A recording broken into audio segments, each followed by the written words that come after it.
Now, what I can note, of course, is regarding the other meeting that we expect, and I can confirm that it will be Saturday and in Rome. So that is confirmed for those. I'm sorry, ma'am? Sorry, the Omani just said it's going to be in Rome. Yes, it's going to be in Rome. Yeah. One follow-up on the Iran question.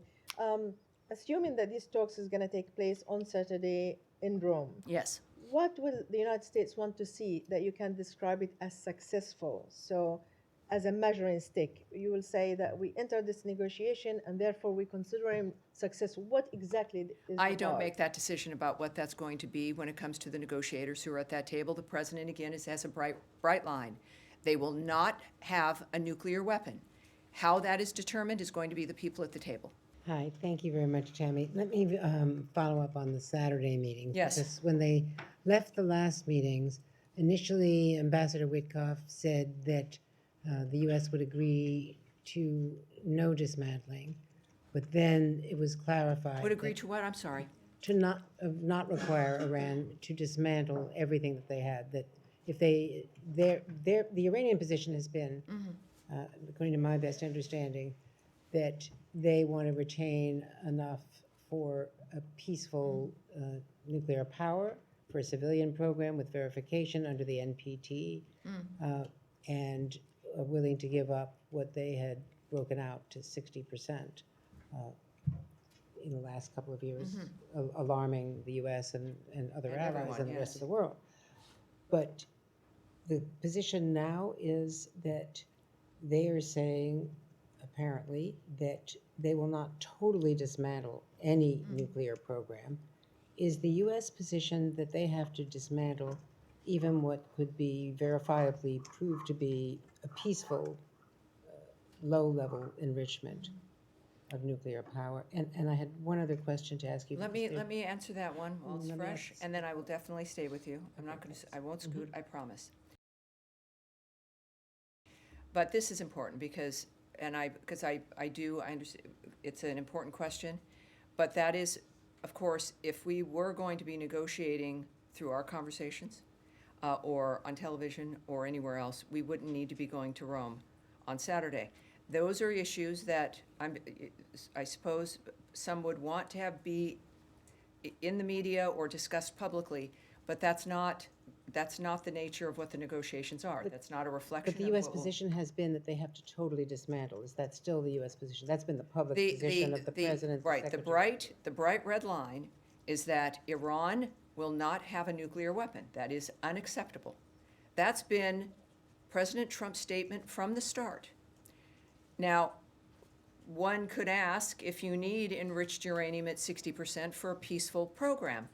I'm not in those negotiations. I don't know what questions will be asked, but that is the bright red line.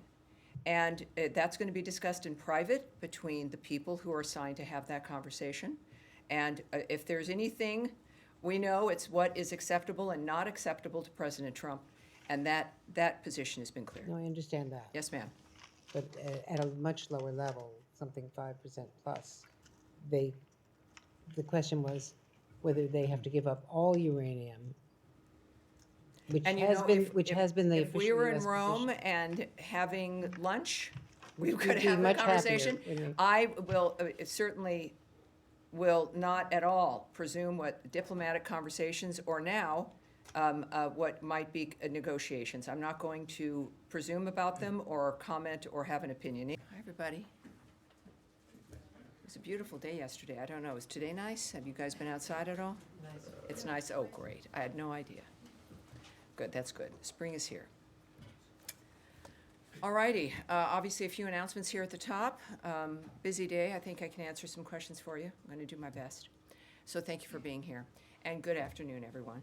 On this Holy Thursday, the day before Good Friday, I want to extend warm wishes to Christians around the world who are observing this sacred time. May it be one of reflection and peace for all who celebrate. And once again, someone's phone rings. Once again, Secretary Marco Rubio, Ambassador Steve Witkoff, and their teams have left the comfort of their homes to once again work to end the carnage that is unfolding in the Russia-Ukraine conflict, hoping to again bring peace to the families across that region who one day themselves may be able to enjoy the comfort of their homes as well. President Donald Trump has been clear. This madness has to come to an end quickly and completely. During his recent visit to NATO, Secretary Rubio also noted that the time for peace is now, not in months or years. It is now. He stated specifically that just 2 weeks ago, that it would be a matter of weeks when we would be able to know if Russia was serious about wanting to end this catastrophe. And now the civilized world waits to see if Russia is indeed serious. President Trump has committed his administration to peace and a future that everyone can count on. His vision and demand for an end to the hostilities remains a North Star for Secretary Rubio, Ambassador Witkoff, Special Presidential Envoy for Ukraine, Keith Kellogg, and so many others who are determined to make clear to everyone around the world that the Russia-Ukraine war would never have happened if President Trump had been president at the time. Now he remains committed to reversing the disaster that has unfolded. To that end, Secretary of State Marco Rubio, Ambassador Steve Witkoff, and Special Presidential Envoy for Ukraine, Keith Kellogg, are in Paris today with a clear motivation to find a path forward to end the Russia-Ukraine war in order to stop the bloodshed. The visit, which includes meetings with European partners, aims to advance the shared interests and restore stability to the region.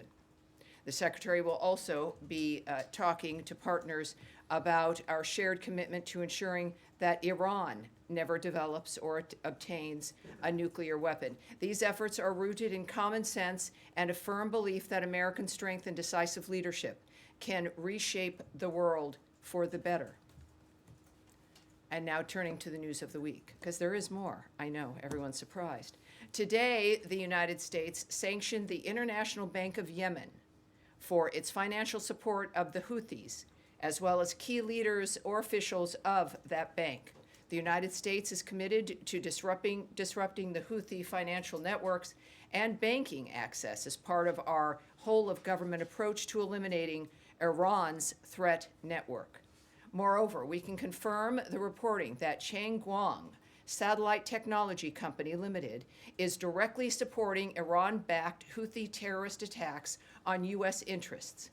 Their actions and Beijing's support of the company, even after our private engagements with them, is yet another example of China's empty claims to support peace.